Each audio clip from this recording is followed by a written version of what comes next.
আসসালামু আলাইকুম রহমতুল্লাহ। সুপ্রিয় সপ্তম শ্রেণীর শিক্ষার্থী বন্ধুরা, আজকে আমরা তোমাদের গণিত বইয়ের যে সমানুপাত ও লাভ ক্ষতি দ্বিতীয় অধ্যায় আছে সেটা দ্বিতীয় লেকচার নিয়ে আলোচনা করব। তো আমরা ফার্স্ট লেকচারে অনুপাত সম্পর্কে আলোচনা করছি, আর সেকেন্ড লেকচারে আমরা লাভ ক্ষতি এবং গতি নিয়ে আলোচনা করব।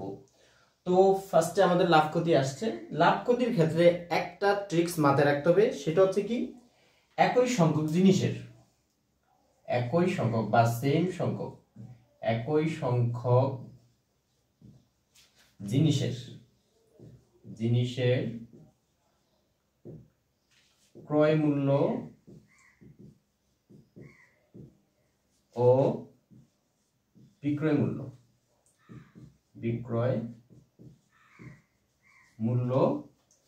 বের করে নিতে হবে।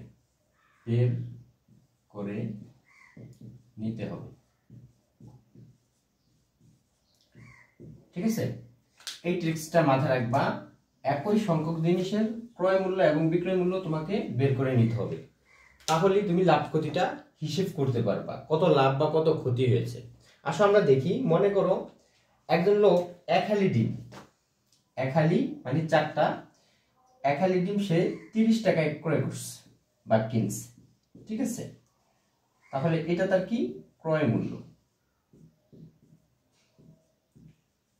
ঠিক আছে, ওই এক হালি ডিমই সে আবার 40 টাকায় বিক্রি করে দিচ্ছে, তাহলে যেহেতু বিক্রয় করে দিছে এটা তার বিক্রয় মূল্য। ঠিক আছে, ওকে। এখন দেখো এখানে জিনিস কিন্তু সেম সংখ্যক। এখানে এক হালি ছিল 30 টাকায় ক্রয় করেছে এবং ওই এক হালি সে আবার 40 টাকায় বিক্রয় করে দিয়েছে। এখানে লাভ হয়েছে না ক্ষতি হয়েছে? ডেফিনেটলি লাভ হয়েছে। এবং কত টাকা লাভ হয়েছে? ডেফিনেটলি যেহেতু সে 30 টাকা দিয়ে কিনেছে এবং 40 টাকা বিক্রি করেছে, 10 টাকা লাভ হয়েছে। কত টাকায় 10 টাকা লাভ হয়েছে? ডেফিনেটলি 30 টাকায় 10 টাকা লাভ হয়েছে। ঠিক আছে, ওকে।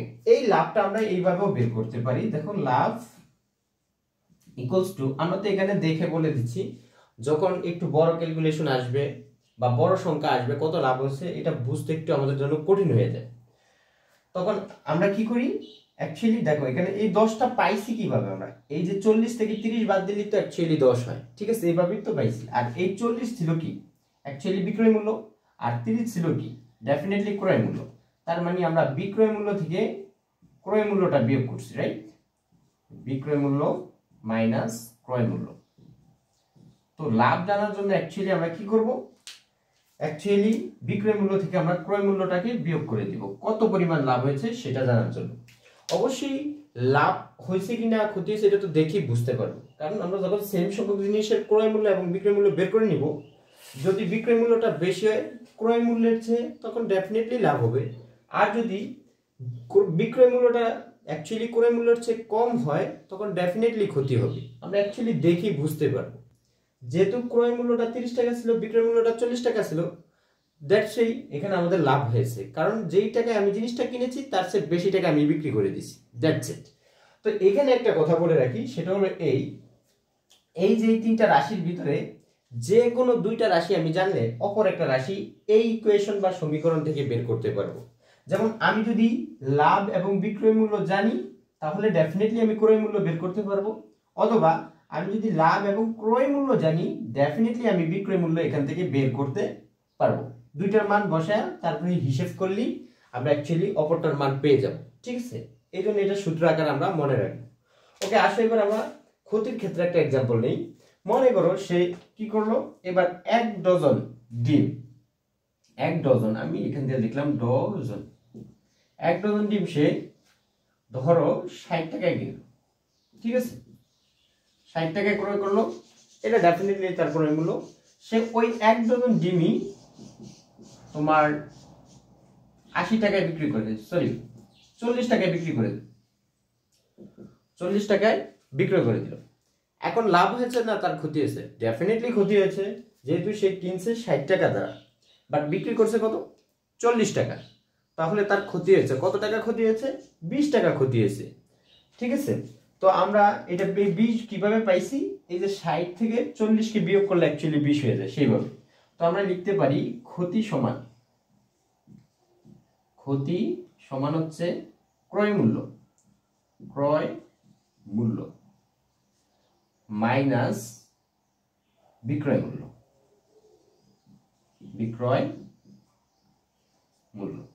ঠিক আছে, তো আমরা লাভের ক্ষেত্রে এটা মনে রাখবো আর ক্ষতির ক্ষেত্রে এটা মনে রাখবো। অ্যাকচুয়ালি ক্ষতি বা লাভ হয়েছে কিনা এটা দেখেও বোঝা যায়। যেই টাকায় কিনছো তার চেয়ে বেশি টাকায় বিক্রি করলে ডেফিনেটলি লাভ হবে, আর যেই টাকায় তুমি কিনছো ওই টাকার চেয়ে কম টাকায় বিক্রি করে দিলে তোমার ক্ষতি হবে। এই জন্য ক্ষতির ক্ষেত্রে তো অবশ্যই বিক্রয় মূল্যটা বেশি হবে। যেই টাকায় কিনছো তার চেয়ে কম টাকায় বিক্রি করে দিয়েছো, তাহলে তোমার ক্ষতি হয়েছে। দ্যাটস সেই ক্ষতি সমান আগে লিখবো ক্রয় মূল্য মাইনাস বিক্রয় মূল্য। এটা ভুলে গেলেও তুমি গেস করে কিন্তু লিখতে পারো। ঠিক আছে, তো বন্ধুরা প্রথম প্রবলেমটা দেখো কি বলছে, 25 টাকায় 5টি বল পেন কিনে 35 টাকায় বিক্রয় করলে শতকরা কত লাভ বা ক্ষতি হবে। তো আমরা আগে একটু এটা দেখে নিই। লাভ সমান কি লিখছি, বিক্রয় মূল্য মাইনাস ক্রয় মূল্য। যখন বিক্রয় মূল্য গ্রেটার দেন ক্রয় মূল্য, দেখো এই যে এই চিহ্ন যার দিকে হা করে থাকবে সে বড়, তাহলে যদি বিক্রয় মূল্যটা ক্রয় মূল্যের চেয়ে বড় হয় তাহলে হবে লাভ। ঠিক আছে, অর্থাৎ বিক্রয় মূল্য বেশি হলে, এটা আমি কিন্তু অলরেডি বলে আসছি, বিক্রয় মূল্য বেশি হলে লাভ হয় আর ক্রয় মূল্য বেশি হলে অ্যাকচুয়ালি ক্ষতি হয়ে যায়। তো এই যে এটাই লিখছি, ক্ষতি সমান ক্রয় মূল্য মাইনাস বিক্রয় মূল্য, ক্রয় মূল্য গ্রেটার দেন বিক্রয় মূল্য। ওকে, তো দেখো এখানে বলছে কত লাভ বা ক্ষতি হয়েছে। তো অ্যাকচুয়ালি অ্যান্সার হলো এখানে ক্ষতি হয়েছে না লাভ হয়েছে, ডেফিনেটলি লাভ হয়েছে।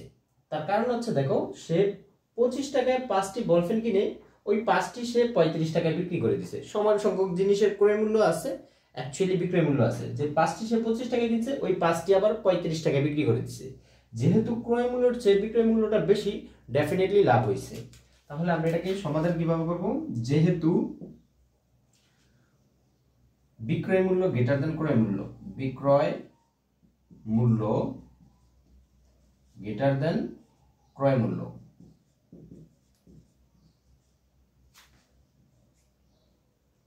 সুতরাং লাভ হয়েছে, লাভ হয়েছে। এবং কত লাভ হয়েছে, লাভের পরিমাণটা আমরা বের করি। লাভ সমান হচ্ছে কি, বিক্রয় মূল্য মাইনাস ক্রয় মূল্য। তাহলে বিক্রয় মূল্য আছে কত, দেখো তো এখানে 35 টাকা, মাইনাস ক্রয় মূল্য আছে কত টাকা, 25 টাকা। ঠিক আছে, তাহলে লাভ হলো কত টাকা, লাভ হলো অ্যাকচুয়ালি 10 টাকা। ওকে, এই যে 10 টাকা লাভ হয়েছে, এই 10 টাকা কত টাকায় লাভ হয়েছে, ডেফিনেটলি 25 টাকায়। তাহলে তোমাকে বের করতে বলছে 100 টাকায়। এইভাবে যদি 25 টাকায় 10 টাকা লাভ হয়, তাহলে এইভাবে 100 টাকায় কত টাকা লাভ হবে। যদি প্রত্যেক 25 টাকায় 10 টাকা করে লাভ হয়, তাহলে 100 টাকায় কত টাকা লাভ হতো। ঠিক আছে, এই জিনিসটা বের করতে হবে। তার আগে একটা কথা বলে নিই, সেটা হলো এই, যদি শতকরা না চাইতো তাহলে এটাই হইতো অ্যান্সার, এখানেই অ্যান্সার শেষ।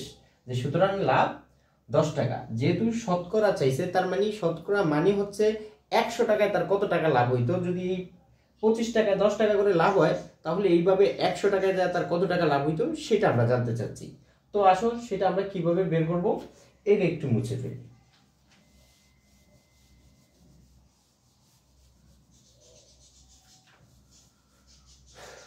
তাহলে আমরা লিখতে পারি, যেহেতু 25 টাকায় লাভ হয়েছে 10 টাকা, 25 টাকায় লাভ হয় 10 টাকা, সুতরাং 1 টাকায় লাভ, আমরা এখানে ঐকিক নিয়মটা ইউজ করব। 1 টাকায় লাভ হয় কত টাকা, 10/25। যেহেতু 25 টাকায় লাভ হয় 10 টাকা, তাহলে 1 টাকায় তো তুলনামূলক আরো অনেক কম টাকা লাভ হবে, আর কম হলে আমরা জানি ভাগ হয়। আর সুতরাং এখান থেকে আমাদেরকে বের করতে হবে কি, শতকরা মানে কত, 100 টাকায় কত টাকা লাভ হয়েছে। 100 টাকায় লাভ হয় কত, 10 ইন্টু, তুমি দেখো 1 টাকায় লাভ হয় এত টাকা, তাহলে 100 টাকায় কি তার চেয়ে কম হবে না বেশি হবে, ডেফিনেটলি বেশি হবে। আর বেশি হলে অবশ্যই গুণ হয়, তাহলে এটা গুণ হবে 25। তাহলে কাটা দাও, 4 25 100, এই 4 দ্বারা 10 কে গুণ করলে অ্যাকচুয়ালি 4 10 40 টাকা। নির্ণেয় লাভ কত, 40%।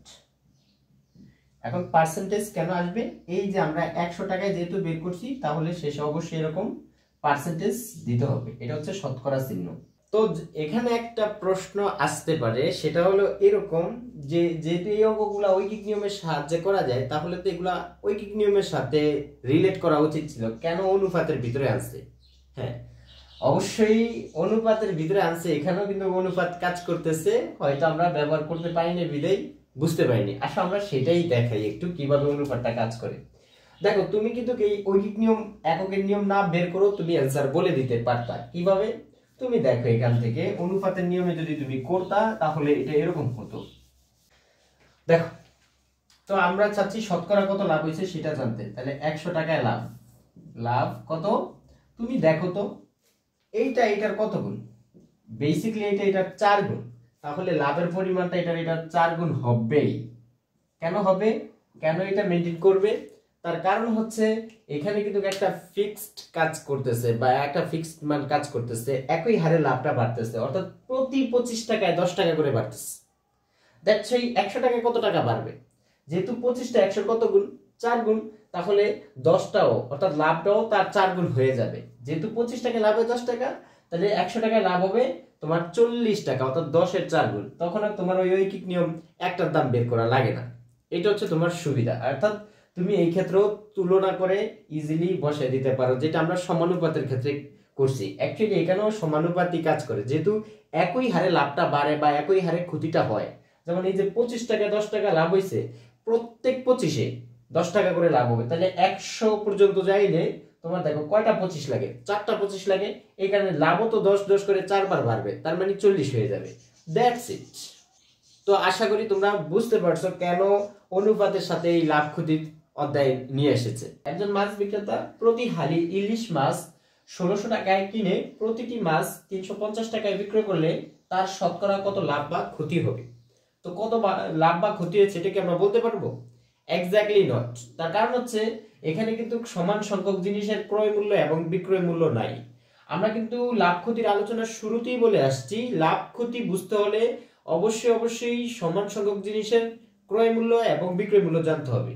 এখানে কিন্তু দেওয়া আছে এক হালি ইলিশ মাছের ক্রয় মূল্য, আর এখানে দেওয়া আছে একটি ইলিশ মাছের বিক্রয় মূল্য। তার মানে কি সমান সংখ্যক? না। কিন্তু এখন সমান সংখ্যক করার জন্য তুমি কি করতে পারো? এই ক্রয় মূল্যটাকে 4টা থেকে একটার দাম বের করে নিতে পারো, অথবা আরেকটা কাজ করতে পারো, এই বিক্রয় মূল্যটাকে তুমি 4 গুণ করে দিয়ে তারপরে ক্রয় মূল্য সমান করতে পারো। দুইটা কাজ করতে পারো। একটা হচ্ছে হয় তুমি এখান থেকে একটার ক্রয় মূল্য বের করে নিতে পারো, তারপরে এটার সাথে তুলনা করতে পারো, অথবা আরেকটা করতে পারো যে এই ক্রয় বিক্রয় মূল্যটাকে 4 গুণ করে দিতে পারো। যেহেতু একটার দাম এত টাকা, তাহলে 4টার দাম করে দিতে পারো, তাহলে তুমি তুলনা করতে পারবা। ঠিক আছে? তো আসো আমরা যে কোনো একটা করি, একটা করলেই সমান সংখ্যক হয়ে যাবে। ওকে, তো এখানে আমরা লিখি সমাধান। সমাধান তাহলে এক হালি বা 4টি ইলিশের দাম, ইলিশের দাম বা ক্রয় মূল্য কত টাকা? 1600 টাকা। 1600 টাকা। তাহলে যেহেতু আমাদের একটার বিক্রয় মূল্য দেওয়া আছে, তাহলে একটারটা বের করি। সুতরাং একটির ইলিশের ক্রয় মূল্য কত হবে?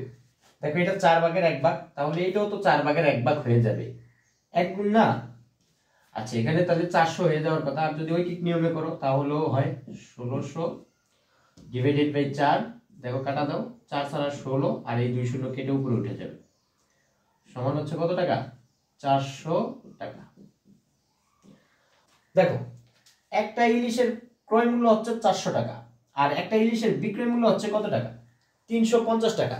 তাহলে অ্যাকচুয়ালি কি লাভ হয়েছে না ক্ষতি হয়েছে? ডেফিনেটলি ক্ষতি হয়েছে। দেখো না, ক্রয় মূল্য 400, বিক্রয় মূল্য 350, তার চেয়ে ক্রয় মূল্যের চেয়ে কম। তাহলে আমরা লিখতে পারি যেহেতু ক্রয় মূল্য গ্রেটার দেন বিক্রয় মূল্য, বিক্রয় মূল্য, সুতরাং ক্ষতি কত টাকা? 400 মাইনাস 350 সমান হচ্ছে 50 টাকা। এই যে দেখো এই যে 50 টাকা ক্ষতি হয়েছে, কয় টাকায় 50 টাকা ক্ষতি হয়েছে? ডেফিনেটলি 400 টাকায় 50 টাকা কিন্তু ক্ষতি হয়েছে।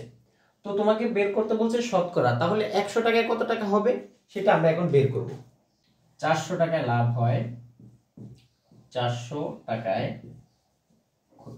ক্ষতি হয়, ক্ষতি হয় 50 টাকা। তাহলে 100 টাকায় ক্ষতি হবে কত? যেহেতু শতকরা জানতে চেয়েছে, তুমি ঐকিক নিয়মে করতে পারো, ফার্স্টে 1 টাকাটা ক্ষতি বের করে নিতে পারো, তারপর 100 টাকাটা বের করতে পারো। আর যদি তুলনা করতে চাও তাহলেও করতে পারো। দেখো 100টা 400 এর কত গুণ? 4 ভাগের 1 ভাগ। তাহলে এখানে এটা হয়ে যাবে 4 ভাগের 1 ভাগ। তাহলে 50 কে 4 ভাগ করলে কত? 12.5 হয় না? বা তুমি ঐকিক নিয়মে করে নিবা 12.5 টাকা। তাহলে সুতরাং নির্ণেয় ক্ষতি, নির্ণেয় ক্ষতি, ক্ষতি হচ্ছে কত? 12.5%। ঠিক আছে, ওকে। তো একটা কথা মাথায় রাখবা, এটাকে তুমি পার্সেন্টেজ দিয়ে যদি না দিয়ে এইভাবে প্রকাশ করো তাও হবে 12.5 সমস্ত 2 এর 1 ডিভাইডেড বাই 100। এটাকে যদি এইভাবে দাও সেটাও হবে, এইভাবে দিলেও হবে, যে কোনো একটা দাও, দ্যাটস ইট। তো বন্ধুরা দেখো পরবর্তী প্রবলেম কি বলছে? রবি প্রতি কেজি 40 টাকা দরে 50 কেজি চাল কিনে 44 টাকা দরে বিক্রয় করলে কত লাভ বা ক্ষতি হল? ডেফিনেটলি লাভ হয়েছে, তার কারণ হচ্ছে সে প্রতি কেজি 40 টাকায় দরে কিনছে, আর সেটাই 44 টাকা দরে বিক্রয় করে দিচ্ছে। যদিও সে 50 কেজি কিনছে, তাহলে সমান সংখ্যক জিনিসের ক্রয় মূল্য বিক্রয় মূল্য দেওয়া আছে, সেখান থেকে লাভটা বের করো। আর এই একটা থেকে 1 কেজিতে যা লাভ হয় 50 কেজিতে তার 50 গুণ লাভ হবে। দেখো আসলে আমরা সিম্পলি বের করি। তো এখান থেকে তুমি দেখো, যেহেতু যেহেতু বিক্রয় মূল্য গ্রেটার দেন ক্রয় মূল্য, ক্রয় মূল্য, সুতরাং লাভ কত? 44 মাইনাস 40 সমান 4 টাকা। ঠিক আছে, তাহলে এখন তোমাকে বলছে মোট লাভের পরিমাণটা বের করতে। তো আমাদের তো অ্যাকচুয়ালি এখানে 1 কেজির পরিমাণ না, এখানে সে চাল কিনছে কত কেজি? 50 কেজি। তাহলে 50 কেজিতে লাভের পরিমাণ কত হবে? দেখো 1 কেজিতে লাভ, 1 কেজিতে লাভ 4 টাকা, 4 টাকা। ঠিক আছে, তাহলে দেখো 50 কেজিতে লাভ কত হবে? সুতরাং 50 কেজিতে লাভ কত হবে? ডেফিনেটলি এটা এটার কত গুণ? 50 গুণ। এটা এটার 50 গুণ হয়ে যাবে, 4 50 এ 200। ঠিক আছে, টাকা। বা তুমি এইভাবে গুণ করে করতে পারো, 4 × 50, তাও 200 টাকাই আসবে, তুলনা করলেই হয়। বন্ধুরা পরবর্তী প্রবলেম, এক বক্স আঙ্গুর 2750 টাকায় বিক্রয় করায় 450 টাকা ক্ষতি হলো। ওই আঙ্গুর 3600 টাকায় বিক্রয় করলে কত লাভ বা ক্ষতি হতো? তো লাভ বা ক্ষতি জানার জন্য অবশ্যই আমাদের ক্রয় মূল্য এবং বিক্রয় মূল্য জানতে হবে। তো দেখো এখানে যেই দুইটা দেওয়া আছে দুইটাই অ্যাকচুয়ালি বিক্রয় মূল্য দেওয়া আছে এবং তার সাথে ক্ষতি দেওয়া আছে। এই যে তারা বলছে যে কি, এই যে 2750 টাকায় বিক্রয় করে 450 টাকা ক্ষতি হয়, ওই আঙ্গুর 3600 টাকায় বিক্রয় করলে, এটাও কিন্তু একটা বিক্রয় মূল্য। ঠিক আছে, বিক্রয় করলে কত লাভ বা ক্ষতি হতো। ঠিক আছে, তো আমরা যদি এইটার সাথে তুলনা করতে চাই, এত টাকায় বিক্রি করলে কত লাভ বা ক্ষতি হতো, তাহলে অবশ্যই যে আঙ্গুরের বক্সটা আছে তার আমাদের ক্রয় মূল্যটা জানা দরকার। এখানে যেহেতু বিক্রয় মূল্যের সাথে ক্ষতিটা দেওয়া আছে, তার মানে এখান থেকে আমরা যে আঙ্গুরের বক্স আছে সেটার ক্রয় মূল্যটা জানতে পারি। কিভাবে? অ্যাকচুয়ালি বিক্রয় মূল্যের সাথে যদি আমরা ক্ষতিটা যোগ করে দেই তাহলেই তো আমরা পণ্যটার ক্রয় মূল্য পেয়ে যাব। যেমন ধরো নরমালি তুমি একটা বস্তু 50 টাকা দিয়ে কিনছো, তুমি এটা 30 টাকা বিক্রি করে দিছো, তাহলে তোমার ক্ষতি হয়েছে কয় টাকা? 20 টাকা। তুমি দেখো তুমি বিক্রি করছো 30 টাকা, যার ফলে ক্ষতি হয়েছে তোমার 20 টাকা, কিন্তু এই দুইটাকে যোগ করলে আবার কি পেয়ে যাচ্ছ? 50 টাকা, যেটা কিনা তোমার ক্রয় মূল্য ছিল। তো এখানে তোমার এই 2750 টাকায় সেটা বিক্রি করায় 450 টাকা তোমার ক্ষতি হলো। তাহলে তুমি 2750 টাকার সাথে যদি 450 যোগ করে দাও তাহলে কি পেয়ে যাবে? এক্স্যাক্টলি ক্রয় মূল্যটা পেয়ে যাবে না? আর ক্রয় মূল্য পেয়ে গেলে অবশ্যই তুমি এখান থেকে কি বিক্রয় মূল্যের সাথে তুলনা করে লাভ বা ক্ষতি বের করতে পারবা। তো আসো আমরা সেটা করে ফেলি। তাহলে আঙ্গুর বক্সের বিক্রয় মূল্য, বিক্রয় মূল্য কত টাকা? 2750 টাকা। আর ক্ষতি হলো কত? ক্ষতি অ্যাকচুয়ালি হলো 450 টাকা। তাহলে তোমার দেখো ক্রয় মূল্য অ্যাকচুয়ালি কত টাকা হবে? 3200 টাকা। 3200 টাকা যোগ করে দাও, বা পাঁচ দিয়ে সাইডে এখান দিয়ে লিখতে পারো যোগ করে। ঠিক আছে, ওকে। তো এখন দেখো, যেহেতু ক্রয় মূল্য হচ্ছে 3200 টাকা, আর এটা এত বিক্রি করলে কত লাভ বা ক্ষতি হবে, আর বিক্রয় মূল্য হচ্ছে 3600 টাকা, তাহলে কি হবে? লাভ হবে না ক্ষতি হবে? ডেফিনেটলি লাভ হবে, যেহেতু বিক্রয় মূল্যটা ক্রয় মূল্যের চেয়ে বেশি। যেহেতু বিক্রয় মূল্য গ্রেটার দেন ক্রয় মূল্য, বিক্রয় মূল্য গ্রেটার দেন ক্রয় মূল্য, সুতরাং লাভ কত টাকা হচ্ছে? 3600 মাইনাস 3200 সমান হচ্ছে কত? 400 টাকা। এটি হচ্ছে তোমার কাঙ্ক্ষিত অ্যান্সার। অবশ্য চাইলে এখানে আবার দিতে পারো, আবার দিলে ভালো হয়, যেহেতু দুইটা কথা। তো বন্ধুরা, আমাদের নেক্সট প্রবলেম কি বলছে? একজন চা ব্যবসায়ী এক বক্স চা পাতা কেজি প্রতি 80 টাকা দরে ক্রয় করে সব পাতা কেজি প্রতি 75 টাকায় বিক্রি করায় 500 টাকা ক্ষতি হয়। তিনি কত কেজি চা পাতা ক্রয় করেছিলেন? কোশ্চেনটা একটু উল্টো, ঠিক আছে? তো দেখো, এখানে যেহেতু প্রতি কেজির ক্রয় মূল্য বিক্রয় মূল্য দেওয়া আছে, সেখান থেকে আমরা ক্ষতিটা বের করতে পারি। এবং ওই পরিমাণে কত কেজির দেওয়া আছে? 1 কেজি। এবং এখানে বলছে 500 টাকা ক্ষতি হয়। তাহলে 500 টাকা ক্ষতি হয় কত কেজিতে, সেটাই হবে অ্যাকচুয়ালি আমাদের ক্রয় মূল্য। ঠিক আছে, যেহেতু মোট খরচ ক্ষতি হয় কত টাকা? 500 টাকা। তাহলে 500 টাকায় 500 টাকা ক্ষতি হয় যত কেজিতে, সেটাই তো অ্যাকচুয়ালি আমাদের ক্রয় মূল্য। তো আসো আমরা সেটা বের করি। তাহলে আমরা লিখি যে 1 কেজিতে ক্ষতি, 1 কেজিতে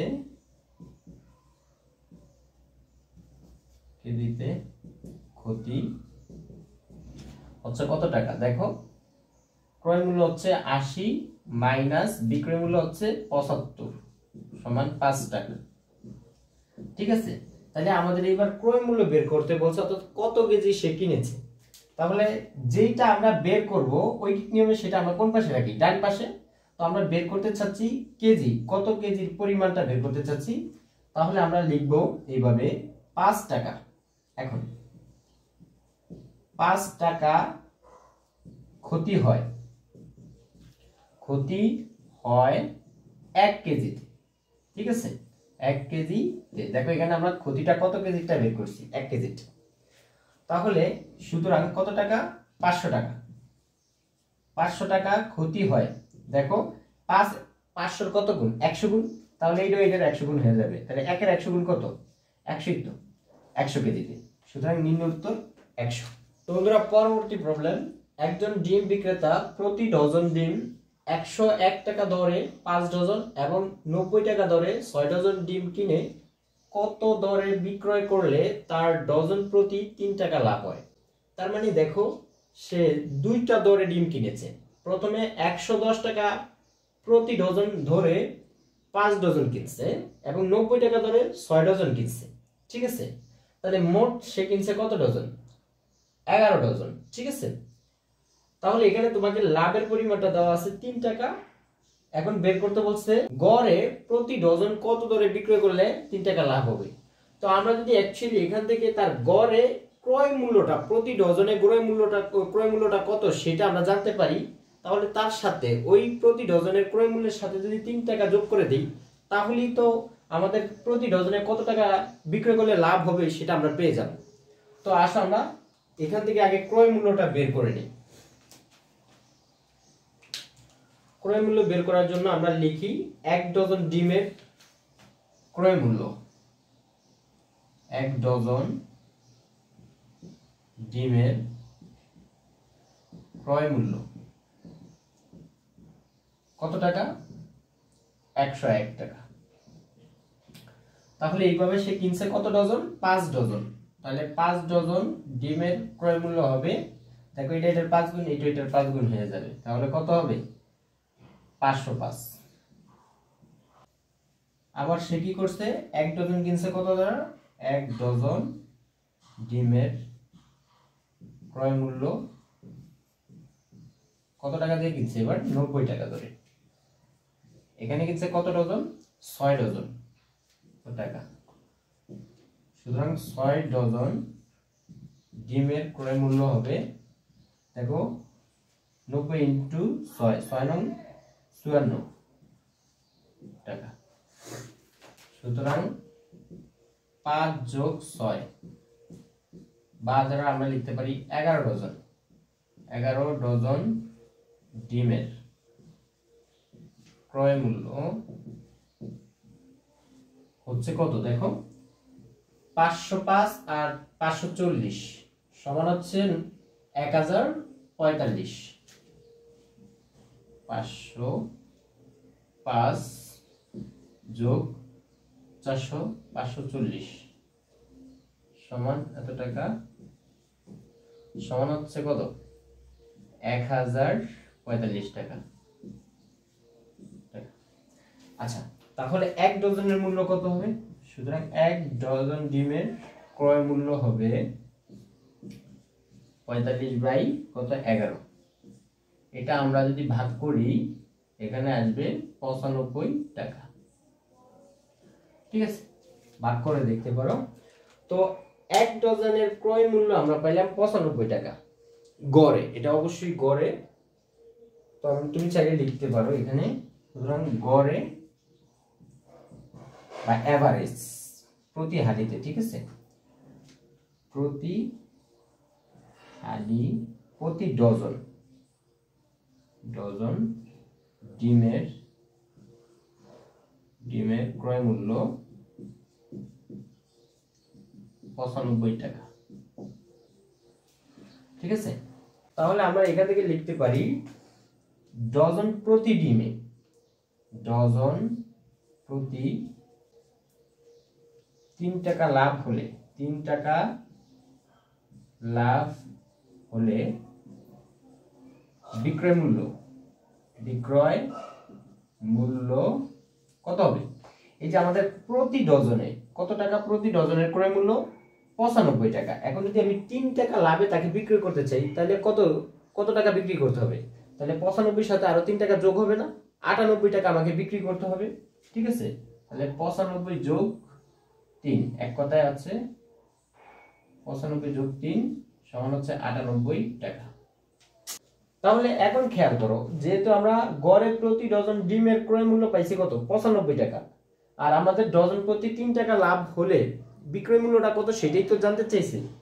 তো কত টাকা হবে, অবশ্যই তাকে গড়ে কত টাকা করে বিক্রি করতে হবে ডিমগুলা, অবশ্যই 98 টাকা। কেন, এই যে যদি সে 3 টাকা লাভ করতে চায়, ক্রয় মূল্য তো এখন প্রতি ডজনের 95, 3 টাকা যদি লাভ করতে চায় তাহলে এর সাথে আরো 3 টাকা যোগ করতে হবে না, তাহলে 95 সাথে 3 যোগ করলে কত হয়, 98। তো আসলে আমরা সেটাই লিখি। সুতরাং ডজন প্রতি 3 টাকা লাভে বিক্রয় মূল্য হচ্ছে 95 যোগ 3 সমান হচ্ছে 98 টাকা। দ্যাটস ইট বন্ধুরা। পরবর্তী প্রবলেম খুবই ইম্পর্টেন্ট একটি প্রবলেম।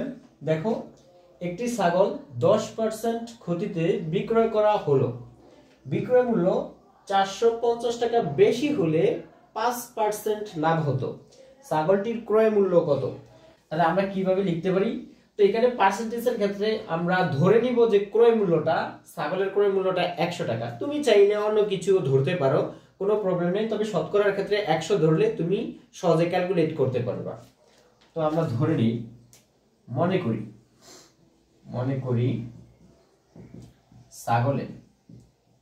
ছাগলের ক্রয়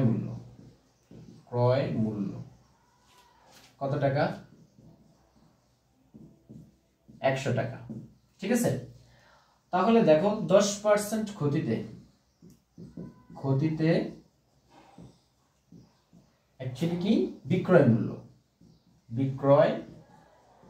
মূল্য, তারপর বিক্রয় করাই তো 10% ক্ষতি হয়েছে, তাহলে 10% ক্ষতিতে বিক্রয় মূল্যটা কত হবে, ডেফিনেটলি যেহেতু 100 মাইনাস 10 সমান হচ্ছে 90 টাকা। ঠিক আছে, তাহলে ক্রয় মূল্য যেহেতু 100 টাকা আর 10% ক্ষতিতে যেহেতু বিক্রয় করা হয়েছে, তাহলে 100 থেকে 10 কমে যাবে না? ঠিক আছে, 90 টাকা। আবার দেখো, আবার 5% বিক্রয় করলে 5% সরি 450 টাকা বেশি বিক্রি করলে, এখানে যেই টাকা সে বিক্রয় করছে তার চেয়ে যদি 450 টাকা বেশি বিক্রি করে তাহলে 5% লাভ হতো। তাহলে আমরা দেখি 5% লাভে তার বিক্রয় মূল্যটা কত। 5% লাভে বিক্রয় মূল্য হবে 100 যোগ 5। তার মানে দেখো 5% লাভে যখন বিক্রি করব তার ক্রয় মূল্যের চেয়ে 5 টাকা বেশি বিক্রি করতে হবে, তাহলে যোগ হবে না, সমান হচ্ছে 105 টাকা। তাহলে বেশি কত?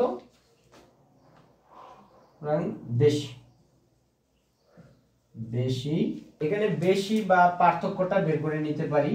এই যে এই দুইটার বিক্রয় মূল্যের কত, অ্যাকচুয়ালি এখানে হচ্ছে 105 মাইনাস 90 সমান হচ্ছে 15 টাকা। ঠিক আছে, তো এই যে 15 টাকা বেশি হলে তখন ক্রয় মূল্যটা কত, যেহেতু আমাদের ক্রয় মূল্য বের করতে বলছে এটার দিকে ফলো রাখতে হবে। 15 টাকা বেশি হলে ক্রয় মূল্য তখন কত টাকা? ডেফিনেটলি 100 টাকা। তো 1 টাকা ক্রয় মূল্য, 1 টাকা বেশি হলে ক্রয় মূল্য কত, এবং 450 টাকা বেশি হলে ক্রয় মূল্যটা কত সেটা আমাদেরকে বের করতে হবে। তো আসো আমরা এখান দিয়ে লিখি, 15 টাকা বেশি হলে তখন ক্রয় মূল্য কত? ক্রয় মূল্য কত ধরে নিছি? 100 টাকা। ঠিক আছে, তো আমাদেরকে তো এখানে বলছে 450 টাকা বেশি হলে ক্রয় মূল্য কত হবে? একটু খেয়াল করো তো, এই যে 15 এটার কত গুণ? ডেফিনেটলি 30 গুণ না? দেখো 3 15 45 আর এই শূন্য বসে দাও, 30 গুণ না? তাহলে এটাকে 30 গুণ করে দাও। 30 গুণ করে দিলে কত হবে? 3 একে 3 আর 3টা শূন্য বসে দাও, এই 2 শূন্য আর 30 এর 1 শূন্য, এত টাকা। তো বন্ধুরা আরেকটা ইম্পর্টেন্ট ম্যাথ দেখো, নাবিল মিষ্টির দোকান হতে প্রতি কেজি 250 টাকা দরে 2 কেজি সন্দেশ ক্রয় করলো। ব্যাটের হার 4 টাকা হলে সন্দেশ ক্রয় বাবদ সে দোকানিকে কত টাকা দিবে? বাবদ মানি সহ, অর্থাৎ ক্রয় মূল্যের সাথে ব্যাট সহ সে দোকানিকে কত টাকা দিবে সেটাই তোমাদের কাছে জানতে চাইছে। ব্যাট মানে তো বুঝো, ভ্যালু এডেড ট্যাক্স, মানে মূল্য সংযোজন কর, অর্থাৎ এটা হচ্ছে মূল্যের সাথে আলাদা একটা কর যুক্ত হয়। ঠিক আছে, সেটাই বলছে 100 টাকায় 4 টাকা করে যুক্ত হবে। তো দেখো এখানে প্রতি কেজির মূল্য হচ্ছে 250 টাকা, আর সে কিনছে কত কেজি? 2 কেজি। তাহলে 2 কেজির মোট টাকা আসে কত? মোট টাকা আসবে ডেফিনেটলি 500 টাকা, আর 500 টাকার ভিতরে 100 টাকা হচ্ছে 4 টাকা, তারপরে 500 টাকায় কত আসে সেটা বের করতে হবে, এবং এই ক্রয় মূল্যের সাথে সেটা যোগ করে দিলেই অ্যাকচুয়ালি কত টাকা দোকানিকে দিবে সেটা পাওয়া যাবে। তো আসো আমরা ফার্স্টে লিখি, 1 কেজির দাম কত? 1 কেজি সন্দেশের দাম, 1 কেজি সন্দেশের ক্রয় মূল্য, সন্দেশের ক্রয় মূল্য অ্যাকচুয়ালি কত টাকা? 250 টাকা। ঠিক আছে, আচ্ছা, তো সে কিনছে কত কেজি? Actually 2 KG. 2 কেজি সন্দেশের ক্রয় মূল্য হবে কত? দেখো দ্বিগুণ, এটাও দ্বিগুণ হয়ে যাবে, 500 টাকা। আচ্ছা, তারপর আবার বলছে ব্যাটের হার 4 টাকা, এটা কিন্তু তার ক্রয় মূল্য। ঠিক আছে, যেহেতু 2 কেজি গেছে, 2 কেজি 500 টাকা, এটা হচ্ছে ক্রয় মূল্য। এই ক্রয় মূল্যের সাথে কি যুক্ত হবে? ব্যাট। তাহলে এখানে দেখো 100 টাকায় ব্যাটের হার, 100 টাকায় আবার 100 টাকায় ব্যাট বা ব্যাটের হার। ব্যাট হচ্ছে এই হার মানে 100 টাকায় আর কি, ব্যাট হচ্ছে কত টাকা? 4 টাকা। ঠিক আছে, তাহলে সুতরাং কত টাকাটা বের করতে হবে? 500 টাকায় ব্যাট, যেহেতু ক্রয় মূল্য 500, এই ক্রয় মূল্যের উপরই তো ব্যাট হবে। তাহলে 500 টাকায় ব্যাট হবে কত টাকা? দেখো এটাকে এটার কত গুণ? 5 গুণ, তাহলে এটাও 5 গুণ হয়ে যাবে। 4 এর সাথে 5 গুণ করলে 4 × 5 = 20 টাকা। তাহলে সুতরাং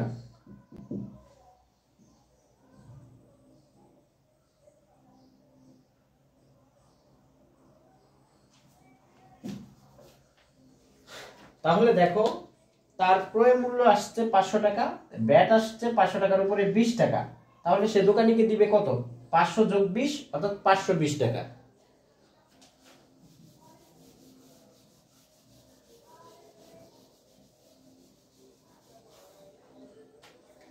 দোকানিকে দিবে 500 যোগ 20 সমান 520 টাকা। তো বন্ধুরা, লাভ ক্ষতি থেকে লাস্ট ওয়ান। নাসির সাহেবের মূল বেতন 27,650 টাকা। বার্ষিক মোট আয়ের প্রথম 2,50,000 টাকার আয়কর শূন্য, অর্থাৎ এগুলার প্রতি কোনো ভ্যাট দেন না। পরবর্তী টাকার উপর আয়করের হার 10 টাকা হলে সে কত আয়কর দেন? তার মানে তুমি একটু খেয়াল করো, বার্ষিক মানে বছরে, এক মাসের বেতন হচ্ছে এটা তার 27,650 টাকা, তাহলে 12 মাসে কত বেতন হবে? এই টাকার 12 গুণ।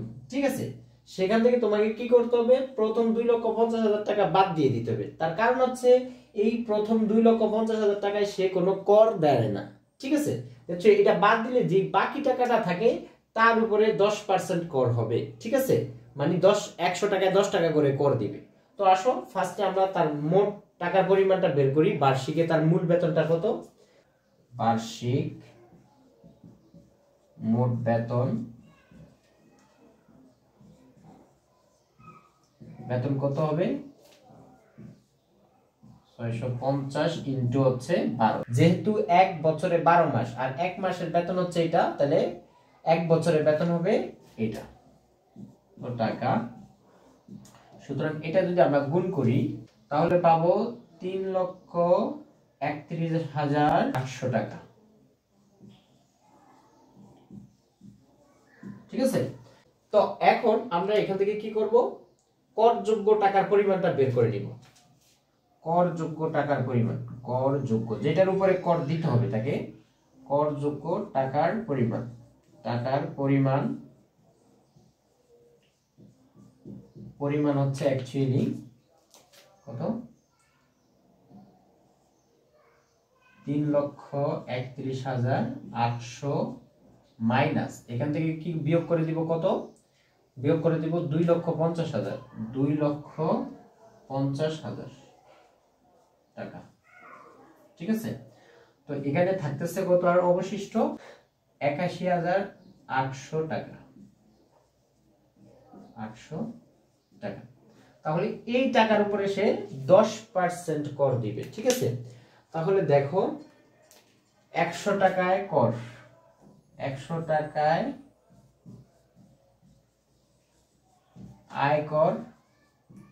আয়কর কত টাকা? অ্যাকচুয়ালি 10 টাকা। 10 টাকা। সুতরাং আমরা লিখতে পারি 81,800 টাকায় আয়কর। 81,800 টাকায় আয়কর কত টাকা হবে? এটা যদি তুলনা না করতে পারো এটা এইভাবে লিখে দিবা। দেখো 100 নিচে চলে যাবে আর 10 ইনটু এটা যেহেতু 100 চেয়ে বেশি এটা উপরে চলে আসবে। কত? 81,800। তাহলে ঠিক আছে, তাহলে দেখো এই 2 কাটা সমান এখানে কত আসতেছে? এই যে দেখো এই 10 দ্বারা এটাকে গুণ করলে কত হবে? 8 1 8 আর এই শূন্য বসে যাবে। তাহলে কত টাকা? অ্যাকচুয়ালি 8,180 টাকা। তো বন্ধুরা, এখন আমরা গতি বিষয়ক যে প্রবলেমগুলো আছে সেগুলো নিয়ে আলোচনা করব। তো ওগুলো আলোচনা করার শুরুতেই আমরা গতি বিষয়ক যে বেসিক আছে সেই বেসিকটা একটু জেনে নিব। তো ফার্স্টেই গতি বিষয় নিয়ে আলোচনা করতে গেলে যেটা উঠে আসে সেটা হলো বেগ। তো বেগ কাকে বলে? বেগ হচ্ছে অ্যাকচুয়ালি একক সময়ে কোনো ব্যক্তি বা বস্তু যে দূরত্ব বা পথ অতিক্রম করে তাকে ওই ব্যক্তি বা বস্তুর বেগ বলে। ঠিক আছে, এই যে এখানে একটা কথা বলছি দেখো, একক সময়ে। ঠিক আছে, সময়টা থাকতে হবে এক। এটা 1 সেকেন্ড হইতে পারে, 1 মিনিট হইতে পারে, 1 ঘন্টা হইতে পারে। এই একক সময়ে কোনো বস্তু যে দূরত্ব অতিক্রম করবে অ্যাকচুয়ালি সেটা কি তার বেগ বলবো। মনে করো কোনো এক ব্যক্তি সে 4 ঘন্টায় 20 কিলোমিটার পথ অতিক্রম করে, 20 কিলোমিটার পথ অতিক্রম করে, ঠিক আছে, বা দূরত্ব অতিক্রম করে। এখন তার বেগ কত? তাহলে দেখো সে 1 ঘন্টায় কত পথ অতিক্রম করে সেটা বের করে নাও, কারণ একক সময়ে যেই পথ অতিক্রম করবে বা যে দূরত্ব অতিক্রম করবে সেটাই তার কি বেগ। তাহলে 4 ঘন্টায় সে 20 কিলোমিটার যায়, 1 ঘন্টায় যায় কত? 1 ঘন্টায় যায়, তাহলে কত হবে? আরো কম যাবে অবশ্যই, যেহেতু 4 ঘন্টা এত, বা এটা দেখো 4 এর 5 গুণ, তাহলে এখানেও 5 গুণ হয়ে যাবে, 4 5 20 5 কিলোমিটার, ঠিক আছে। তার মানে সে 1 ঘন্টায় যাবে 5 কিলোমিটার পথ। তার মানে ওই ব্যক্তির বেগ কত হয়ে যাবে? 5 কিলোমিটার পার আওয়ার। তো এই যে দেখো, এই যে 20 এটা কি ছিল? অ্যাকচুয়ালি এটা ছিল তার দূরত্ব, আর এই যে 4 এটা কি ছিল? এটা ছিল সময়।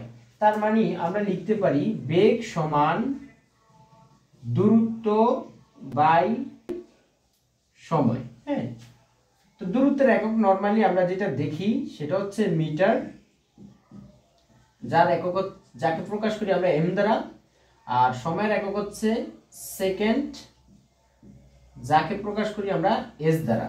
তো এখানে কিলোমিটার, এখানে ঘন্টা বা মিনিটও থাকতে পারে।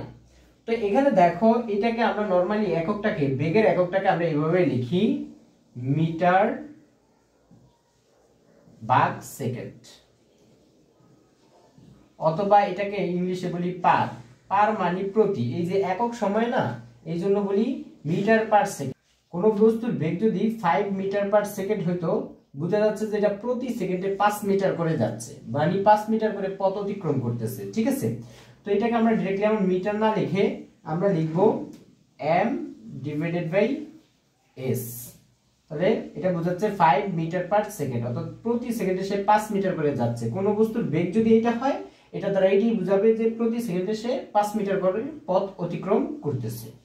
তো আমরা মেইনলি স্রোতের বেগ এবং নৌকার বেগ রিলেটেড ম্যাথ নিয়ে আলোচনা করব। তো স্রোতের অনুকূলে নৌকার বেগ একরকম হয়, প্রতিকূলে অন্যরকম হয়। যেমন তুমি একটু খেয়াল করো কোনটা স্রোতের অনুকূল, কোনটা স্রোতের প্রতিকূল। মনে করো স্থির পানিতে নৌকার বেগ হচ্ছে 5 কিলোমিটার পার ঘন্টা, অর্থাৎ প্রতি ঘন্টায় কোন একটা নৌকা 5 কিলোমিটার পার আওয়ার এই দিকে যাচ্ছে, এটা স্থির পানিতে। অর্থাৎ এই নৌকার উপরে আর অন্য কোনো দিক থেকে বাধা আসে না, এটার মেইন বেগটা হচ্ছে এত, অর্থাৎ এটা প্রতি ঘন্টায় 5 কিলোমিটার করে যাচ্ছে, এটাকে বলে নৌকার প্রকৃত বেগ। এখন এই নৌকা যেই দিকে যাচ্ছে, অ্যাকচুয়ালি স্রোতও যদি তো এই দিকে যায়, অর্থাৎ স্রোতও ধরো এই দিকেই যাচ্ছে, এইটা যাচ্ছে তোমার মনে করো 10 কিলোমিটার পার আওয়ার বেগে, ঠিক আছে। তাহলে এখন এই স্রোত অ্যাকচুয়ালি নৌকাকে ধাক্কা দিবে না, যেহেতু নৌকা স্রোত যেদিকে যাচ্ছে নৌকা সিমিলার দিকেই যাচ্ছে, ঠিক আছে। তো এখন দুইটা মিলে কত হয়ে যাবে? দুইটা মিলে হয়ে যাবে নৌকার বেগটা 15 কিলোমিটার পার আওয়ার। অর্থাৎ তখন একই সময়ে দেখো ঘন্টাটা সময়টা কিন্তু ফিক্সড, এই 1 ঘন্টাই, বাট একসাথে দুইটা কাজ হচ্ছে। একটা হচ্ছে নৌকা নিজে 5 কিলোমিটার যাচ্ছে, আবার তাকে স্রোতও ধাক্কিয়ে নিয়ে যাচ্ছে কত? 10 কিলোমিটার। তাহলে দুইটা একত্রে এট দ্য সেম টাইম একই ঘন্টায় 15 কিলোমিটার তাকে নিয়ে যাচ্ছে, এই জন্য দুইটা মিলে হয়ে যাচ্ছে 15 কিলোমিটার পার আওয়ার। কার বেগ? এক্স্যাক্টলি নৌকার বেগ, নৌকার বেগ, ঠিক আছে। যেহেতু দুইটাই সেম দিকে যাচ্ছে, তো আমরা লিখতে পারি, আর যেহেতু দুইটাই সেম দিকে যাচ্ছে, আর দুইটা যখন স্রোত যেদিকে যায় নৌকা যদি ওই দিকে যায়, এটাকে বলে স্রোতের অনুকূল, একই দিকে। স্রোতের অনুকূলে অনুকূলে অনুকূলে নৌকার বেগ সমান আমরা লিখতে পারি নৌকার প্রকৃত বেগ, নৌকার প্রকৃত বেগ অর্থাৎ নৌকার নিজস্ব বেগ যেটা, প্লাস তার সাথে যুক্ত হবে স্রোতের বেগ, ঠিক আছে। তাহলে আমরা পেয়ে যাব স্রোতের অনুকূলে নৌকার কতটুকু বেগ আছে। আচ্ছা, এখন যদি স্রোতের প্রতিকূলে নৌকা চালায়, অর্থাৎ স্রোত এই দিকে যাচ্ছে মনে করো 5 কিলোমিটার পার আওয়ার বেগে, ঠিক আছে, কিন্তু নৌকা এই দিকে যাচ্ছে 50 কিলোমিটার পার আওয়ার বেগে, কিলোমিটার পার আওয়ার বেগে। এখন তুমি দেখো তো, যেহেতু দুইটা দুই দিক থেকে আসতেছে, তাহলে কিভাবে তখন নৌকার বেগটা কত থাকবে? অ্যাকচুয়ালি তখন নৌকার বেগটা হবে দুইটা সংঘর্ষ হয়ে বাকি অবশিষ্ট যেটা থাকবে সেটাই হবে নৌকার বেগ। তো এখানে নৌকার প্রকৃত বেগ হচ্ছে 50, স্রোতের বেগ হচ্ছে 5। 50 মানে এর ভিতরে আছে 45 যোগ 5, ঠিক আছে। তখন এই 5 কে কি করে দিবে? ধরে রাখবে, দুই দিক থেকে দুইটা ধাক্কা ধরে রাখবে, আর এই 45 কিলোমিটার এটাকে দুইটাকে ধাক্কা এই দিকে নিয়ে যাবে, ঠিক আছে। তাহলে এক্স্যাক্টলি এইটা যেহেতু দেখো ফাইনালি এই দুইটাকে যখন সংঘর্ষ হবে বস্তুটা কোন দিকে যাবে? ডেফিনেটলি এইটা এটাকে ধাক্কা দিবে, এটা এটাকে ধাক্কা দিবে, দেওয়ার ফলে এখানে তো 45 যোগ 5 আছে, এই 5 কে ভ্যানিশ করে দিবে, আর অবশিষ্ট থাকবে 45 কার বেগ? নৌকার বেগ। এই জন্য দুইটা মিলি ফাইনালি নৌকা এই দিকে চলে যাবে, অর্থাৎ নৌকার বেগ হবে তখন, নৌকা এবং হচ্ছে যে স্রোতের বেগ মিলে হয়ে যাবে 45 কিলোমিটার পার আওয়ার, ঠিক আছে। এই কারণে আমরা লিখি স্রোতের প্রতিকূলে নৌকার বেগ, স্রোতের প্রতিকূলে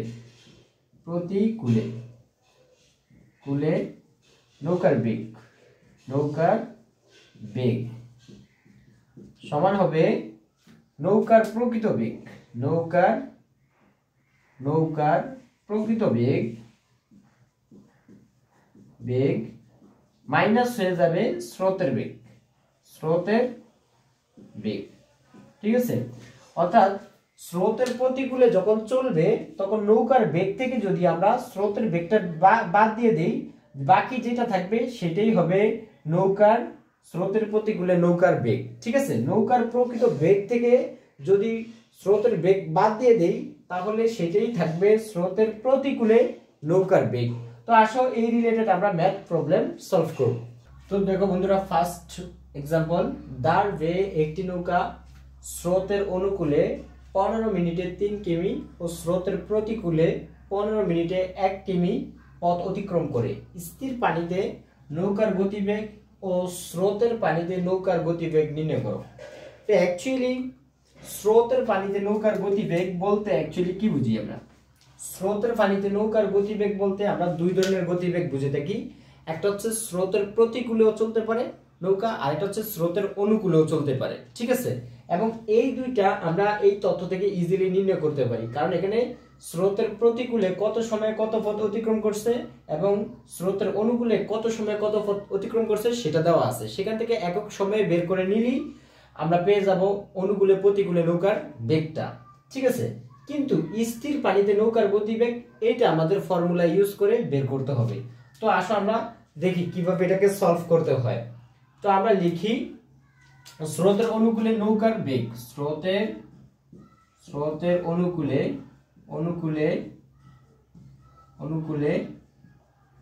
নৌকার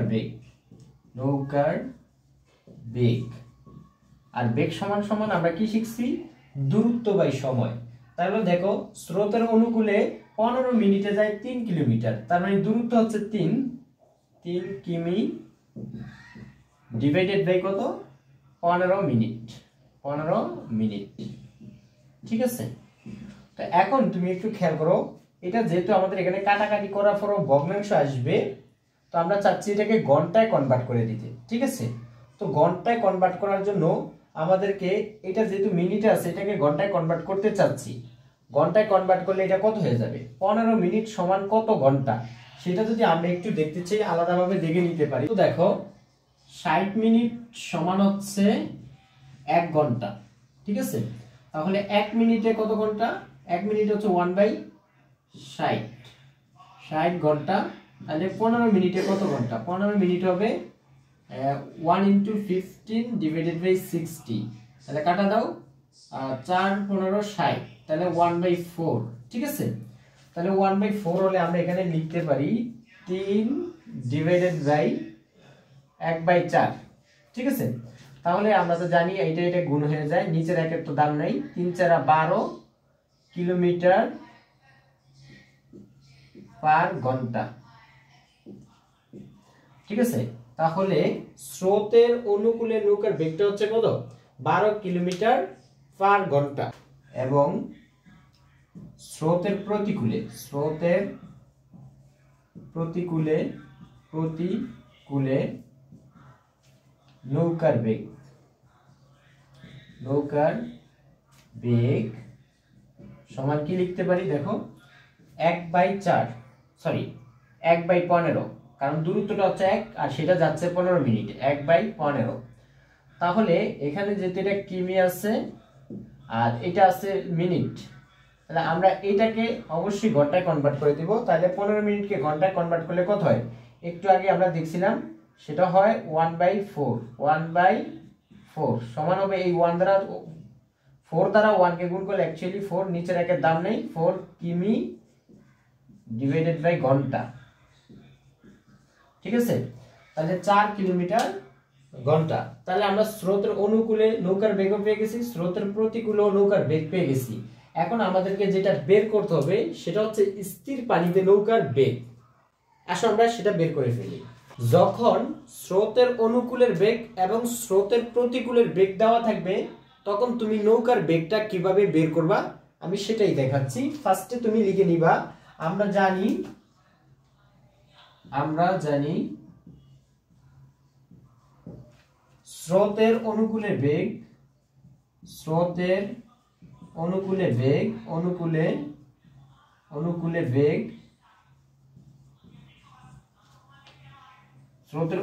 নৌকার বেগ সমান হচ্ছে নৌকার প্রকৃত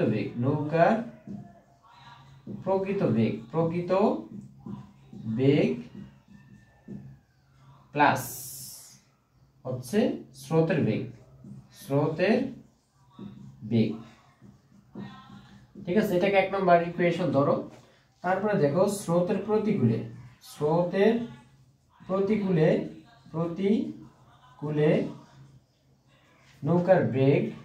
নৌকার বেগ সমান হচ্ছে নৌকার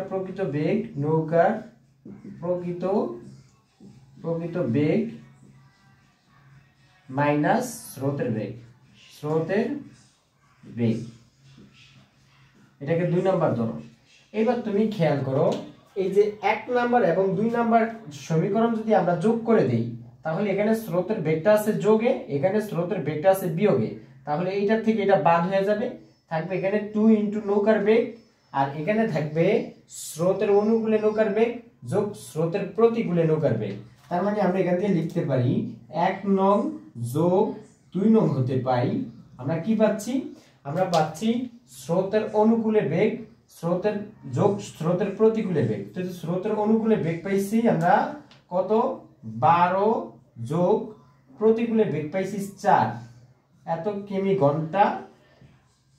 কিমি পার ঘন্টা সমান। এখান থেকে দেখো এই যে স্রোতের বেগ আর স্রোতের বেগ কাটা যাবে যোগ করলে, কারণ এটার সামনে প্লাস এটার সামনে কি মাইনাস, থাকবে কি 2 ইন্টু নৌকার প্রকৃত বেগ।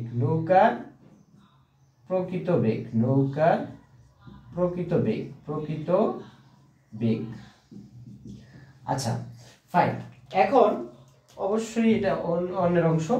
তো এখানে দেখো কিভাবে হয়েছে 2 ইন্টু নৌকার প্রকৃত বেগ, একটা নৌকার বেগ তাহলে দুইটা না, তাহলে আমরা লিখতে পারি 2 ইন্টু নৌকার প্রকৃত বেগ। তাহলে এখানে দেখো এখান থেকে যদি আমরা ক্যালকুলেট করি তাহলে এখান থেকে কি পাচ্ছি? 12 আর 4 যোগ করলে কত হয়? 16। তাহলে 16 আর এই 2 যদি গুণাকার আছে এই পাশে পাঠাই ভাগাকার হয়ে যাবে, সমান হবে নৌকার প্রকৃত বেগ।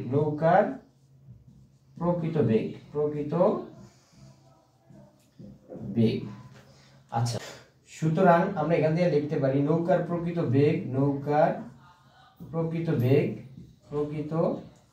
বেগ সমান 16 কে 2 দ্বারা ভাগ করলে কত হবে? 8 কিমি পার ঘন্টা। এইটাই হচ্ছে আমাদের কাঙ্ক্ষিত অ্যান্সার। আর আগে যে দুইটা বের করছি, একটা হচ্ছে 12 কিলোমিটার স্রোতের অনুকূলে আর প্রতিকূলে ছিল 4 কিলোমিটার, ওইটা হচ্ছে আমাদের আরেকটা অ্যান্সার। ঠিক আছে, ওকে। তো বন্ধুরা আমাদের দ্বিতীয় প্রবলেম দেখো, স্রোতের প্রতিকূলে একটি জাহাজ 11 ঘন্টায় 77 কিলোমিটার পথ অতিক্রম করে স্থির পানিতে জাহাজের গতিবেগ প্রতি ঘন্টায় 9 কিলোমিটার হলে স্রোতের গতিবেগ প্রতি ঘন্টায় কত? এক্স্যাক্টলি আমাদের স্রোতের গতিবেগটা নির্ণয় করতে হবে। তো আসো আমরা নির্ণয় করে ফেলি।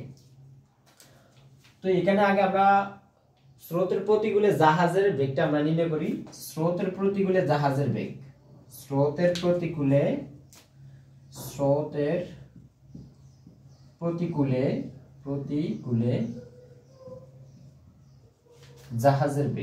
জাহাজের বেগ কত? দেখো তার দূরত্ব অতিক্রম করছে কত? 77 কিমি। আর কত সেকেন্ডে, কত সময়ে? 11 ঘন্টায়। ঠিক আছে, তো 7-11 কত হয়? 77, তাহলে 7 কিমি পার ঘন্টা। ঠিক আছে, ওকে। তো আসল তারপরে দেখি স্থির পানিতে জাহাজের গতিবেগ প্রতি ঘন্টায় 9 কিলোমিটার। তার মানে স্থির পানিতে জাহাজের যে বেগটা আছে এটাই এক্স্যাক্টলি জাহাজের প্রকৃত বেগ। তাহলে জাহাজের প্রকৃত বেগ দেওয়া আছে, তারপরে স্রোতের প্রতিকূলে জাহাজের বেগ দেওয়া আছে, বের করতে হবে স্রোতের বেগ। তাহলে আমরা ডিরেক্টলি স্রোতের প্রতিকূলে নৌকার যে বেগের ফর্মুলা শিখছি এটা ইউজ করতে পারি। তাহলে আমরা লিখতে পারি সুতরাং স্রোতের প্রতিকূলে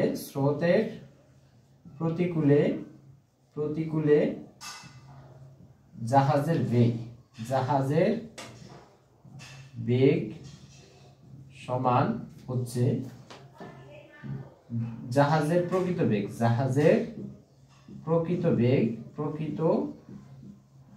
বেগ মাইনাস স্রোতের বেগ। তো আমরা এখান থেকে কি করব? জাস্ট ইন্টারচেঞ্জ করব। এই স্রোতের বেগ যেহেতু বের করব, আমরা এটাকে এই পাশে নিয়ে আসব আর এটাকে এই পাশে পাঠিয়ে দিব। তাহলে এটা আছে মাইনাসে, এই পাশে আসলে কি হবে? প্লাস।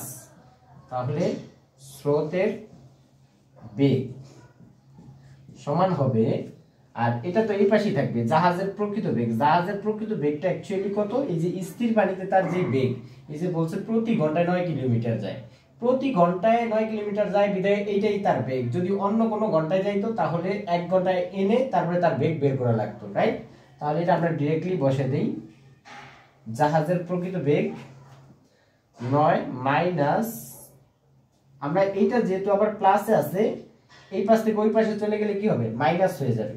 তাহলে জাহাজের প্রতিকূলে বেগ কত? 7 সমান হচ্ছে 7, 9 থেকে 7 চলে গেলে 2 কিলোমিটার পার ঘন্টা। এটাই হচ্ছে আমাদের কাঙ্ক্ষিত অ্যান্সার। তো বন্ধুরা, পরবর্তী প্রবলেম দেখো। 100 মিটার দীর্ঘ একটি ট্রেনের গতিবেগ ঘন্টায় 48 কিমি। ওই ট্রেনটি 30 সেকেন্ডে একটি সেতু অতিক্রম করে, সেতুটির দৈর্ঘ্য কত? তো নর্মালি তুমি দেখতেই পাচ্ছ যে সে ঘন্টায় 48 কিলোমিটার যেতে পারে এবং ওই ট্রেনটি 30 সেকেন্ডে একটি সেতু অতিক্রম করে, তাহলে সেতুটির দৈর্ঘ্য কত? তো এখানে যেহেতু ঘন্টায় দেওয়া আছে, ঘন্টাটাকে আমরা সেকেন্ডে কনভার্ট করব। তাহলে এত সেকেন্ডে যদি 48 কিলোমিটার যায়, সেখান থেকে আমরা 30 সেকেন্ডের কত কিলোমিটার যেতে পারে সেটা আমরা বের করে নিতে পারবো। দেন সেখান থেকে আমরা সেতুর দৈর্ঘ্যটা বের করতে পারবো। তো আসো আমরা ফার্স্টে ঘন্টাকে সেকেন্ডে কনভার্ট করি। তো ঘন্টায় মানে কি? 1 ঘন্টায়। তো আমরা জানি 1 ঘন্টা সমান হচ্ছে 60 মিনিট। আবার 1 মিনিট সমান 60 সেকেন্ড। ঠিক আছে, সুতরাং যেহেতু 1 ঘন্টা 60 মিনিট, তাহলে 60 মিনিট সমান হবে 60 × 60 এত সমান 3600 সেকেন্ড। তো আমরা এখানে কিলোমিটারটাকে মিটারে কনভার্ট করলে হবে, না করলে হবে। যদি করতে চাই তাহলে এইভাবে লিখতে পারি, 1 কিমি সমান হচ্ছে 1000 মিটার। 1000 মিটার, সুতরাং 48 কিমি সমান হচ্ছে, 1 কিমি যদি 1000 মিটার হয় তাহলে 48 কিমি সমান কত হবে? 48000 মিটার। তাহলে আমরা একত্রেই লিখে দিলাম 48000 মিটার। ঠিক আছে, তাহলে এখানে কি বলছে? ট্রেনটি ঘন্টায় 48 কিমি যায়। ঠিক আছে, তার মানে এখানে শেষ 3600 সেকেন্ডে এত কিলোমিটার যায়, এত মিটার যায়। সেখান থেকে আমরা 30 সেকেন্ডেরটা বের করব। 3600 সেকেন্ডে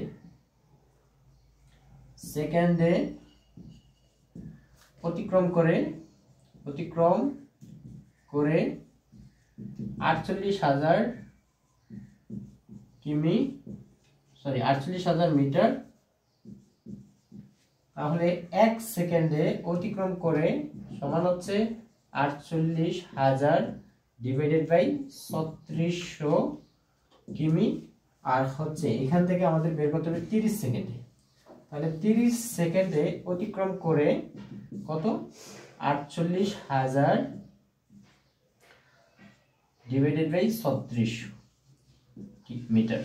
তাহলে এখানে যদি আমরা কাটা দেই ইনটু 30, এই 2 শূন্য এই 2 শূন্য কাটা, 12 দিয়ে কাটলে 3 12 36, 4 12 48, আর এই শূন্য উপরে উঠবে।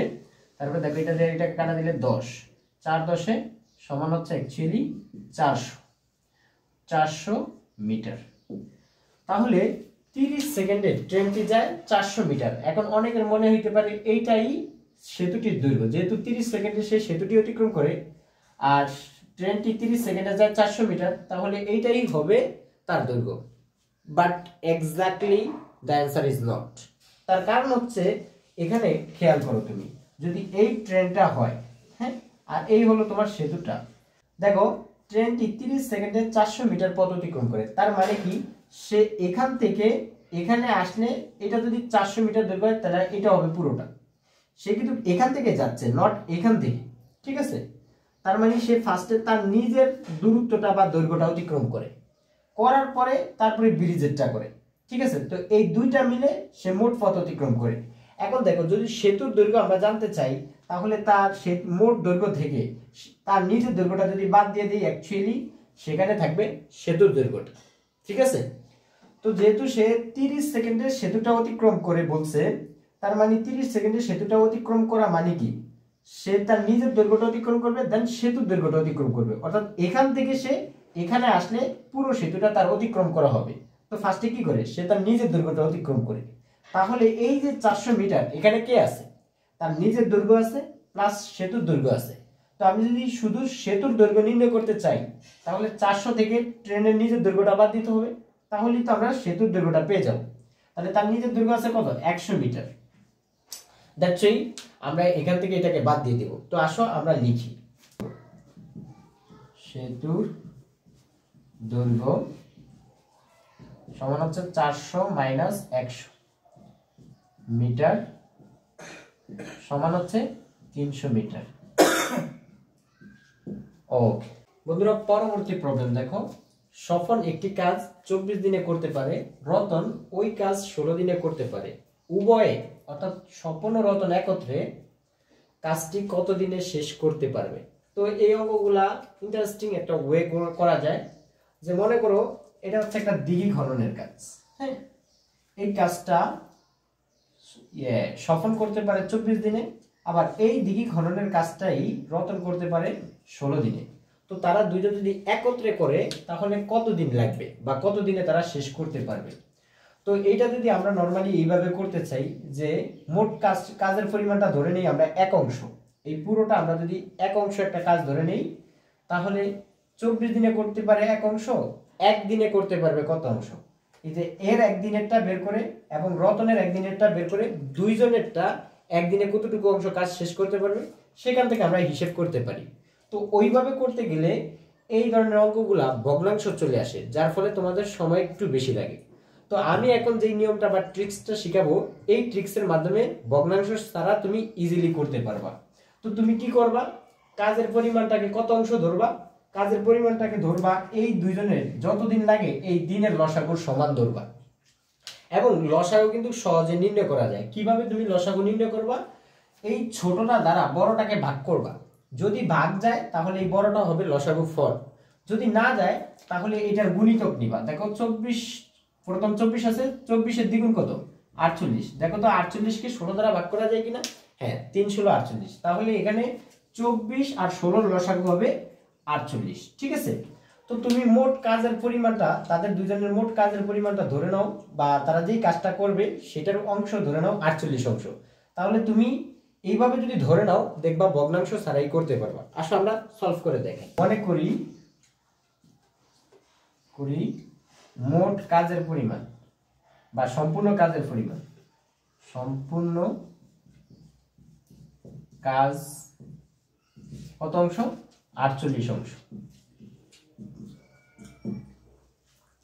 তাহলে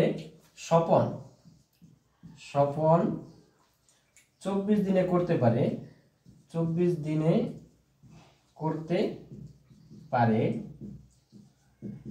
কত অংশ কাজ? যেহেতু 24 দিনে সে সম্পূর্ণ কাজটি করতে পারে, আর সম্পূর্ণ কাজটি আমরা ধরে নিয়েছি কত? 48 অংশ। সুতরাং সে 24 দিনে করতে পারে 48 অংশ। তাহলে সে, সুতরাং স্বপন একদিনে করতে পারবে কত অংশ? 48 ডিভাইডেড বাই 24 সমান 48 দ্বিগুণা 24 দ্বিগুণা কত? 48, অর্থাৎ 2 অংশ কাজ। ঠিক আছে।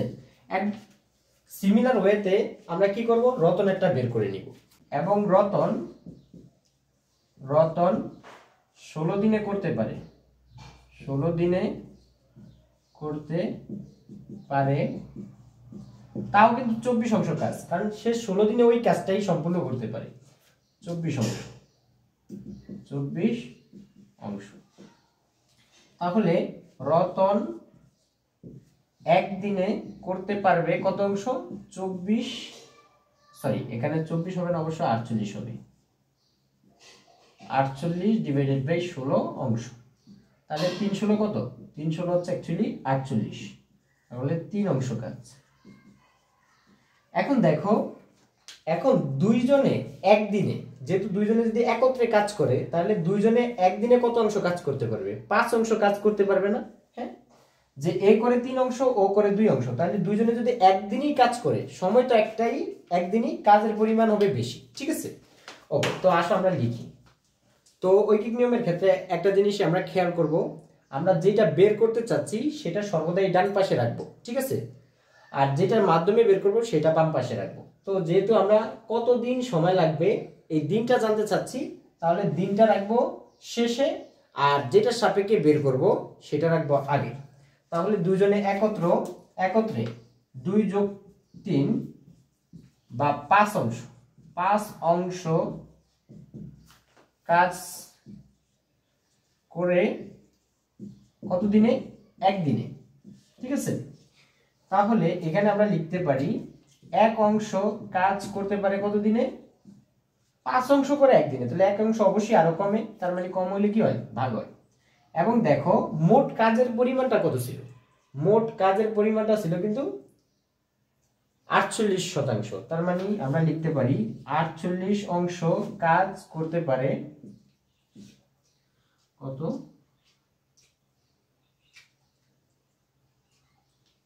48 ডিভাইডেড বাই 5। তাহলে আমরা যদি এটা ভাগ করি কত হবে? 5 নং 45, আর থাকে হচ্ছে যে 3 থেকে যদি আমরা ভাগ না করে রেখে দিই এতদিন,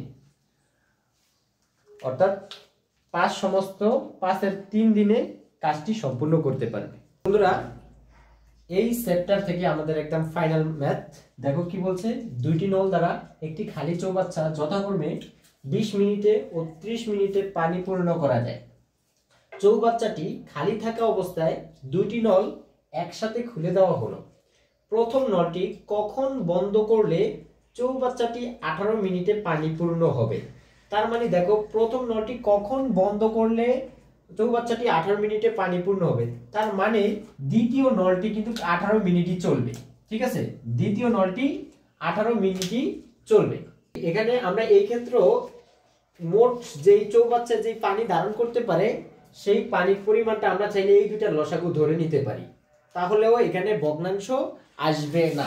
ঠিক আছে, তো মনে করি চৌবাচ্চাটির মোট ধারণ ক্ষমতা, চৌবাচ্চাটির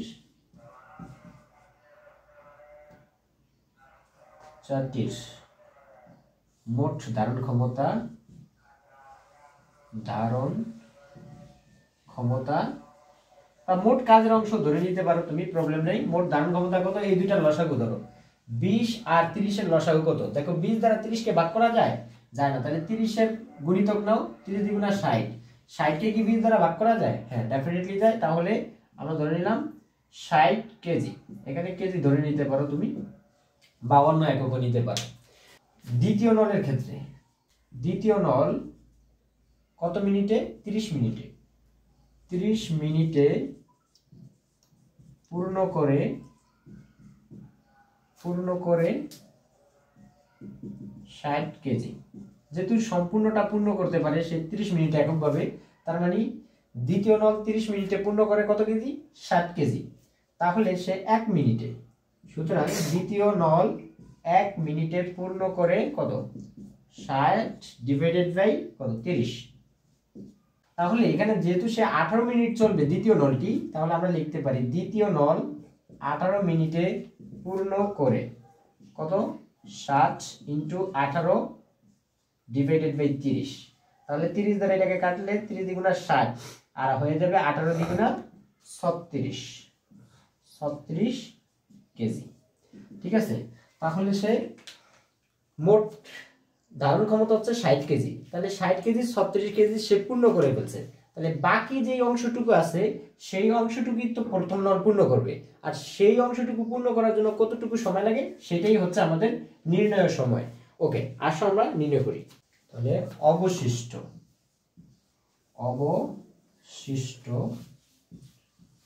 কতটুকু আছে?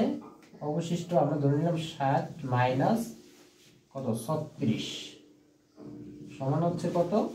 24 কেজি। ঠিক আছে, ওকে। তাহলে এখানে তুমি একটু খেয়াল করো, সে 20 মিনিটে পূর্ণ করে কত? 20 মিনিটে সে পূর্ণ করে কত কেজি? 60 কেজি। তাহলে আমরা যেহেতু সময়টা বের করতে চাচ্ছি, সময়টা রাখবো কোন পাশে? ডেফিনেটলি ডান পাশে। তাহলে আমরা লিখি 60 কেজি পূর্ণ করে প্রথম নল, অবশ্য প্রথম নল 60 কেজি পূর্ণ করে কত মিনিটে? 20 মিনিটে। ঠিক আছে, তাহলে প্রথম নল 1 কেজি পূর্ণ করে কত মিনিটে? আরো কম সময়ে। ঠিক আছে, তাহলে এত মিনিটে। তারপর আমরা দেখব 24 কেজি পূর্ণ করে কত সময়ে। তাহলে প্রথম নল 24 কেজি পূর্ণ করে কত হবে? 20 ইন্টু 24 ডিভাইডেড বাই 60। তাহলে ফার্স্টে এই শূন্য কাটা, 6 দ্বারা 24 কে কাটা দিলে 4 6 24 সমান হচ্ছে 8 মিনিটে। 8 মিনিট, এটাই হচ্ছে আমাদের কাঙ্ক্ষিত অ্যান্সার। অর্থাৎ 8 মিনিট পর প্রথম নলটিকে বন্ধ করলে চৌবাচ্চাটি 18 মিনিটে পূর্ণ হবে। তো আশা করি তোমরা আমাদের লেকচারগুলো বুঝতে পারছো। Thank you so much. আর আমাদের চ্যানেলটি যদি এখনো সাবস্ক্রাইব করে না থাকো, do subscribe my channel please.